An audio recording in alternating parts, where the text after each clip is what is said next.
धन्यवाद कार्यक्रम सञ्चालकलाई। कार्यक्रमका अध्यक्षज्यू, माननीय अर्थमन्त्री र उद्योग वाणिज्य तथा आपूर्ति मन्त्रीज्यू, नेपाल सरकारका उच्च पदस्थ अधिकारीहरू, महासङ्घका पूर्व अध्यक्षज्यूहरू, सबै पदाधिकारीहरू, उद्योग व्यवसायी मित्रहरू, सञ्चारकर्मी र उपस्थित सम्पूर्ण महानुभावहरू, आज मैले यो उद्योग वाणिज्य महासङ्घको 57औं वार्षिक साधारण सभामा उपस्थित भएर केही कुरा राख्दै गर्दा मैले पहिलोचोटि प्रधानमन्त्रीको हैसियतले जिम्मेवारी लिँदै गर्दा त्यति बेला उद्योग वाणिज्य महासङ्घको अध्यक्ष कुशकुमारजी हुनुहुन्थ्यो। आज यो पटक उहाँ प्रेसिडेन्ट एवार्डद्वारा सम्मानित हुनुभएको छ, बधाई छ। दोस्रो पटक मैले अझ म भन्न चाहन्छु, पहिलो पटक उद्योग वाणिज्य महासङ्घसँग सहकार्य गर्दै गर्दा देशभित्र र देश बाहिर पनि निजी क्षेत्रको एउटा प्रतिनिधि छाता सङ्गठनको रूपमा तपाईहरूसँग मैले नजिकबाट सहकार्य गर्ने कोसिस गरेको थिएँ र एउटा आधार निर्माण भएको थियो। दोस्रो पटक मैले प्रधानमन्त्रीको रूपमा जिम्मेवारी लिँदै गर्दा भवानीजी अध्यक्ष हुनुहुन्थ्यो। यहाँ अहिले शेखरजीले भन्नुभयो, भन्ने र गर्नेका कुरा आए, हाम्रो अर्थमन्त्रीजीले पनि त्यसलाई थोरै कोट गर्नुभयो। म के भन्न चाहन्छु भने, मैले तपाईहरूसँग जे भने मैले आफ्नो ठाउँबाट हुन सक्ने जति तपाईहरूसँग सहकार्य र विश्वासको वातावरण बनाउने कोसिस गरेँ। अहिले तेस्रो पटक, दोस्रो पटक मैले जिम्मेवारी लिँदै गर्दा चुनौती राजनैतिक प्रकृतिको अलि बढी थियो, आर्थिक पनि थियो, तर राजनैतिक रूपले देशलाई लोकतान्त्रिक निर्वाचनतिर लगेर देशको राष्ट्रिय एकतालाई बलियो बनाउने चुनौती थियो। त्यसलाई मैले स्वीकार गरेँ। अर्थतन्त्रमा हाम्रा राष्ट्रिय गौरवका आयोजना र अनि सार्वजनिक र निजी क्षेत्रको सहकार्य मार्फत अर्थतन्त्रलाई नयाँ गति दिने चुनौती थियो। म अहिले दोस्रो कार्यकाल स्मरण गर्दै गर्दा राजनैतिक चुनौतीलाई पनि हामीले सफलतापूर्वक सामना गर्यौं र देश निर्वाचन सम्पन्न मात्रै भएन, राष्ट्रिय एकता पनि बलियो भयो भन्ने मेरो विश्वास छ। र आर्थिक रूपले त्यति बेला 7% भन्दा माथि हामी आर्थिक वृद्धि दर त्यति बेला हासिल भयो र गरेपछि हुँदो रहेछ भन्ने एउटा विश्वास थियो। तर अहिले परिस्थिति भिन्न छ।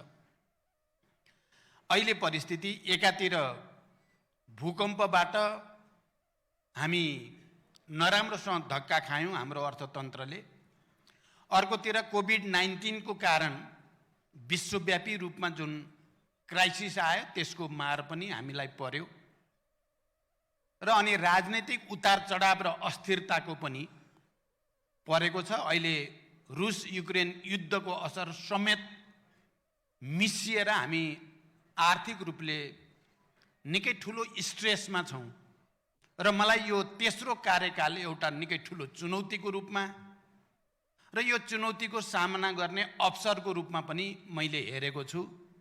र मैले पहिलो क्याबिनेट बैठकदेखि नै निजी क्षेत्र र सार्वजनिक क्षेत्रको सहकार्यलाई प्रभावकारी नबनाइकन अर्थतन्त्रमा देखा परेको अहिलेको स्ट्रेस दबावको सामना गर्न सकिँदैन भनेर नै मैले त्यो प्रक्रिया सुरु गरेको छु। र यो बीचमा धेरै बैठकहरू अन्तर्क्रियाहरू भएका छन् र हामी अब बजेट निर्माणको प्रक्रियामा, नीति निर्माणको प्रक्रियामा हामी अन्तिम चरणतिर जाँदैछौँ। र मैले प्रधानमन्त्रीको जिम्मेवारी लिएपछि नै एफएनसिसिआई, सिएनआई, च्याम्बर र अन्य निजी क्षेत्रसँग सम्बन्धित व्यक्तित्वहरूसँग धेरै छलफल गरेको छु, धेरै सुझावहरू केन्द्रित गरेको छु। अघि अर्थमन्त्रीजीले पनि थोरै राख्नुभयो र यो बीचमा सेन्ट्रल ब्याङ्क, राष्ट्र ब्याङ्कका गभर्नर, अर्थ मन्त्रालय र प्रधानमन्त्री कार्यालयको बीचमा धेरै चक्र हामीले अहिले देखा परेका समस्या समाधान गर्ने बारेमा छलफल गरेका छौँ र सकारात्मक दिशा दिने पुरै प्रयास हामीले गरेका छौँ। र यो बीचमा गरिएका प्रयासहरू यद्यपि राजनैतिक केही उतार चढावको कारणले जति गतिको साथ र प्रभावको साथ जान पर्ने त्यति जान त अलिकति अप्ठ्यारो परेकै हो। तर अब परिस्थिति फेरिएको छ र हामीले अब सम्पूर्ण तागत अर्थतन्त्रलाई लयमा ल्याउने, त्यसलाई गति दिने र हामीले तरलताको समस्या जे भनेका छौँ त्यसलाई, राजस्व सङ्कलनको स्थितिलाई, रेमिटेन्सको स्थितिलाई र अन्य अर्थतन्त्रका सूचकहरूलाई कसरी सकारात्मक दिशा दिने भन्नेतिर निकै बढी जोड गरिएको छ। र 3 महिनाको गएको अवधिमा सन्तोष गर्न ठाउँ के छ भने विदेशी मुद्राको सञ्चिति हाम्रो अहिले सन्तोषजनक मात्रै होइन, बिस्तारै उत्साहजनक हुँदैछ। हामीलाई झन्डै 11 महिना पुग्ने विदेशी सञ्चिति हामीसँग छ भन्ने कुरा यो राम्रो सङ्केत हो। रेमिटेन्सको सुरुको र अहिलेको स्थिति हेर्दा त्यसमा पनि राम्रो सुधार भएको छ। राजस्व सङ्कलन 1 अरबभन्दा तल थियो, अहिले 1.5 अरबभन्दा अगाडि बढ्दैछ। त्यसमा पनि केही सकारात्मक सङ्केतहरू देखिएका छन्। र हामी ब्याङ्क ब्याज दर कम गर्ने बारे, राजस्व सङ्कलनलाई बढाउने बारेमा सरकारका सबै अङ्गहरूसँग घनीभूत छलफलमा छौँ। म यो जानकारी पनि यहाँहरूलाई गराउन चाहन्छु र मलाई विश्वास छ हामीले अहिले जुन किसिमको अन्तर्क्रियाहरू गर्दैछौँ र मेहनत गर्दैछौँ, यो चुनौतीको पनि अन्ततः हामीले सामना गर्न सक्नेछौँ भन्ने मेरो विश्वास छ। आज नेपाल उद्योग वाणिज्य महासङ्घको यो वार्षिक साधारण सभा, 57औं वार्षिक साधारण सभामा तपाईहरूले निकाल्ने निष्कर्षहरूले पनि सरकारलाई निकै ठुलो सहयोग हुनेछ भन्ने मैले महसुस गरेको छु। नयाँ संविधान निर्माणपछि आर्थिक विकास र समृद्धिमा गुणात्मक फड्को मार्ने अपेक्षा गरिए पनि राष्ट्रिय र अन्तर्राष्ट्रिय परिस्थितिका कारण त्यो सम्भव नभएको कुरा हामी सबैले महसुस गरेकै छौँ। वस्तु उत्पादन, बजार व्यवस्थापन, रोजगारी सृजना, राष्ट्रिय आयको वृद्धि र देशको समग्र विकासमा निजी क्षेत्रले उल्लेख्य भूमिका खेल्दै आएको छ। यस सन्दर्भमा बेला बेला व्यवसाय सञ्चालनमा आउने बाधा अवरोधहरूमा राज्यले सहजीकरण गर्नुपर्ने तपाईहरूको अभिमतप्रति सम्मान व्यक्त गर्दै लगानी मैत्री एवं व्यवसाय मैत्री वातावरणका निम्ति सरकारको पूर्णतः सहयोग रहने विश्वास व्यक्त गर्न चाहन्छु। नेपालको संविधानले 3 खम्बे अर्थनीतिको संवैधानिक व्यवस्था गरेको छ, निजी, सार्वजनिक र सहकारीको। यसले स्पष्ट गर्छ कि राज्य निजी क्षेत्रसँग बलियो एकता र सहकार्यका निम्ति समृद्ध विकासको राष्ट्रिय आकांक्षा पूरा गर्नको निम्ति तत्पर छ। तर संविधानमा जे व्यवस्था गरिएको छ त्यसको प्रभावकारी कार्यान्वयनको चुनौती भने अहिले पनि हामीसँग कायमै छ। कृषि हाम्रो अर्थतन्त्रको मूल आधार हो, तर पछिल्ला वर्षहरूमा कृषिको उत्पादन घट्दै गएको र कृषिजन्य वस्तुको आयात अत्यधिक बढ्दै गएको अवस्था छ। एकातर्फ खेतीयोग्य जमिन बाँझो हुँदै जाने, अर्कोतर्फ कामको खोजीमा दक्ष युवा जनशक्ति निकै सस्तो श्रममा विदिसिनुपर्ने बाध्यता छँदैछ। कृषि क्षेत्रलाई उच्च प्राथमिकता दिई कृषिमा आधारित उद्योगहरूलाई प्रोत्साहन गर्ने नीतिले मात्र उल्लेखित समस्यालाई सम्बोधन गर्न सकिन्छ भन्ने मेरो विश्वास छ। मलखाद र बिउ बिजनको सहज उपलब्धता, सिंचाइको व्यवस्था, बजारीकरण, व्यवसायी कृषिमा जोड, ठुला कृषि परियोजनाहरूको सञ्चालन र उत्पादनमा आधारित अनुदानको नीतिले मात्र यस क्षेत्रमा परिवर्तन ल्याउन सकिन्छ भन्ने मैले ठानेको छु। नेपाल सरकार यस वर्षको नीति कार्यक्रम तथा बजेटमा उत्पादन र निर्माणमा केही ठुला, केही नयाँ र केही गुणात्मक प्रकृतिका योजनाहरू अगाडि बढाउने तयारीमा छ। यसले मात्र निराशाको सामना गरिरहेको अर्थतन्त्रमा नयाँ आशा, ऊर्जा र गति ल्याउन सकिन्छ भन्ने मेरो विश्वास छ। निजी क्षेत्रको चासो र माग सम्बोधन गर्न सरकार प्रतिबद्ध त छ। मैले भनि नै हालेँ, मन्त्री परिषदको बैठक मात्रै होइन, अन्य सबै अन्तर्क्रिया र सहकार्यमा पनि हामी यसैमा केन्द्रित भएर अगाडि बढिरहेका छौँ। नेपाल सन् 2030 सम्म दिगो विकासका लक्ष्य हासिल गर्ने, 26 मा अल्पविकसित देशबाट स्तरोन्नति हुने र द्रुत साथै सन्तुलित विकास र समृद्धि हासिल गर्ने दिशातर्फ गइरहेको छ। यसका लागि सरकार र निजी क्षेत्र दुवैबाट हुने लगानीलाई वृद्धि गर्नुपर्ने साथै लगानीलाई उचित ढङ्गले प्राथमिकीकरण गर्नुपर्ने आवश्यकता छ। सरकारको प्रयासबाट सामाजिक आर्थिक क्षेत्र केही प्रगति हासिल भएका छन्। बहुआयामिक गरिबी 17.4%मा झरेको छ। यो हामी सबैको निम्ति खुसीको कुरा हो। शिक्षाको पहुँचमा महत्त्वपूर्ण प्रगति भएको छ। आधारभूत तहमा भर्ना दर 95% पुगेको छ। समग्र स्वास्थ्य सुविधाहरूमा जनताको पहुँचमा पनि वृद्धि भएको छ। लैङ्गिक सशक्तिकरणमा उल्लेख्य सुधार आएको छ। आधारभूत खानेपानी सुविधा 95% जनसङ्ख्या सुविधामा 95% जनसङ्ख्याको पहुँच पुगेको छ। विद्युत विकासमा हाम्रो प्रगति उत्साहजनक छ र आउने केही समयभित्र 100% जनताको घरमा बिजुली पुर्याउने रणनीति तयार भएको छ। सडक घनत्वमा सुधार आएको छ। असमानता घटाउनेतर्फ उल्लेख्य काम भएको छ।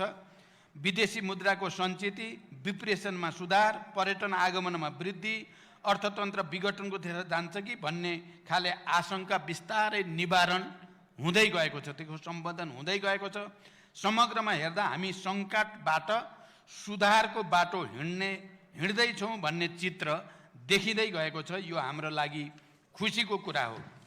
म यस सन्दर्भमा के कुरामा पनि जोड दिन चाहन्छु भने उद्योग वाणिज्यको क्षेत्रमा काम गर्ने तपाईँ विभिन्न सङ्घ संस्थाका नेताहरू, पदाधिकारीहरूको प्रोटोकलको समस्या गम्भीर छ भन्ने कुराको मलाई जानकारी छ। त्यसकारण तपाईहरुको प्रोटोकलको समस्या समाधान गर्ने बारे म गम्भीर छु र यो पटक, किनभने यत्रो ठुलो क्षेत्रमा योगदान गर्नेहरूको प्रोटोकल के भन्ने कुरा नहुँदा त्यसले सिंगै समाज र हाम्रो व्यवसायमा पनि बाधा पुगेको मैले महसुस गरेको छु। यसलाई सुधार्नेतिर मेरो ध्यान गएको छ। अर्थतन्त्र सुधारतर्फ उन्मुख भए पनि पूर्णतः सङ्कटमुक्त भने भएको छैन। अर्थतन्त्रलाईमा सुधार ल्याई सामाजिक न्याय, सुशासन र समृद्धिको लक्ष्यमा तीव्रताका साथ अगाडि बढ्न सरकार प्रतिबद्ध छ। यसका निम्ति निजी क्षेत्रको पूर्ण साथ र सहयोग रहने मैले विश्वास लिएको छु। अन्तमा यहाँहरूले देखाउनु भएको चासो र मागलाई सम्बोधन गर्न सरकार र निजी क्षेत्रको बलियो एकता आवश्यक रहेकोमा जोड दिँदै यस साधारण सभाले अर्थतन्त्र सुधारका क्षेत्रमा महत्त्वपूर्ण निर्णय लिने अपेक्षा गर्दै निर्वाचित भएर आउने नयाँ नेतृत्व र टिमलाई अग्रिम बधाई ज्ञापन गर्दै 57औं वार्षिक साधारण सभाको भव्य सफलताको निम्ति शुभकामना भन्दै बिदा हुन्छु। धन्यवाद। अभिवादन।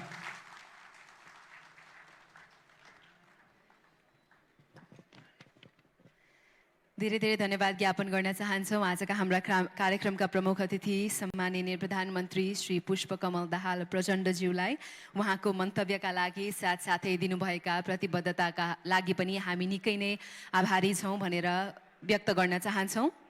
र अब भने मायाको चिनो प्रदान गर्ने कार्यक्रमतर्फ हामी अघि बढ्दैछौँ। यसका लागि महासङ्घका अध्यक्ष श्री शेखर गोल्छाज्यूलाई, हाम्रा आजका प्रमुख अतिथि सम्माननीय प्रधानमन्त्रीज्यूलाई यो मायाको चिनो प्रदान गरिदिनुहुनका लागि हामी हार्दिक अनुरोध गर्दछौँ।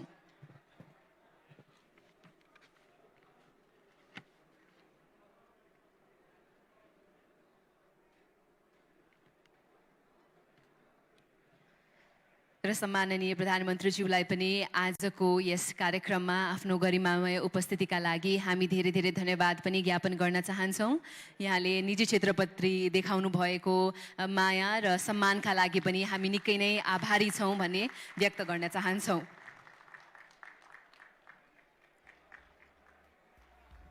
त्यसैगरी माननीय अर्थमन्त्रीज्यूलाई पनि हामी आजको यस कार्यक्रममा सहभागिता जनाइदिनु भएकोमा धेरै धेरै धन्यवाद ज्ञापन गर्दै यो मायाको चिनो लिइदिनुहुनका लागि पनि हार्दिक अनुरोध गर्दछौँ।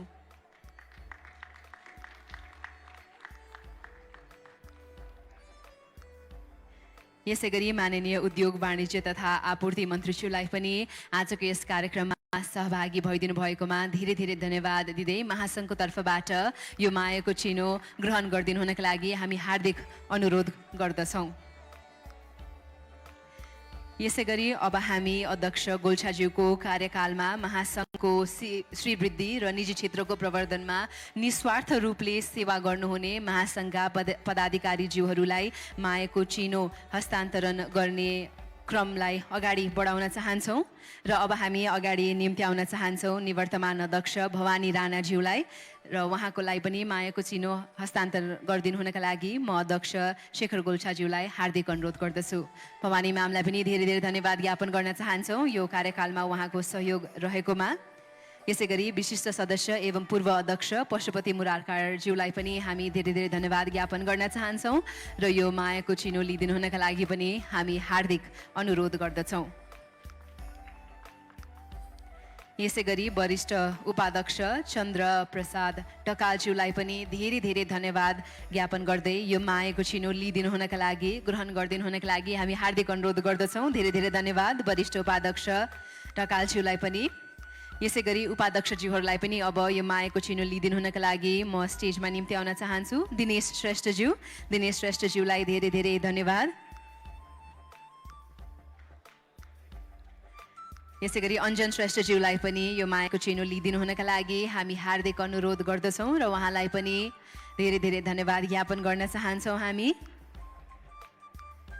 यसै गरी रामचन्द्र सङ्घाईज्यूलाई पनि अगाडि आए यो मायाको चिनो ग्रहण गरिदिनु हुनका लागि हामी हार्दिक अनुरोध गर्दछौँ। यसै गरी कोषाध्यक्ष सुकुन्तलाल हिराचन्दज्यूलाई पनि यो मायाको चिनो ग्रहण गरिदिनु हुनका लागि हामी हार्दिक अनुरोध गर्दछौँ। अध्यक्ष शेखर गोल्छाज्यूको कार्यकालमा महासङ्घको श्रीवृद्धि र निजी क्षेत्रमा पुर्याउनु भएको यो योगदानका लागि धेरै धेरै धन्यवाद। अब भने हामी कार्यक्रमको यस समुद्घाटन कार्यक्रमको अन्त्यतर्फ पनि आइसकेका छौँ र अब म महासङ्घका वरिष्ठ उपाध्यक्ष श्री चन्द्र प्रसाद ढकालज्यूलाई यस समारोहको धन्यवाद ज्ञापन गरिदिनु हुनका लागि यस मञ्चमा निम्ति आउन चाहन्छु।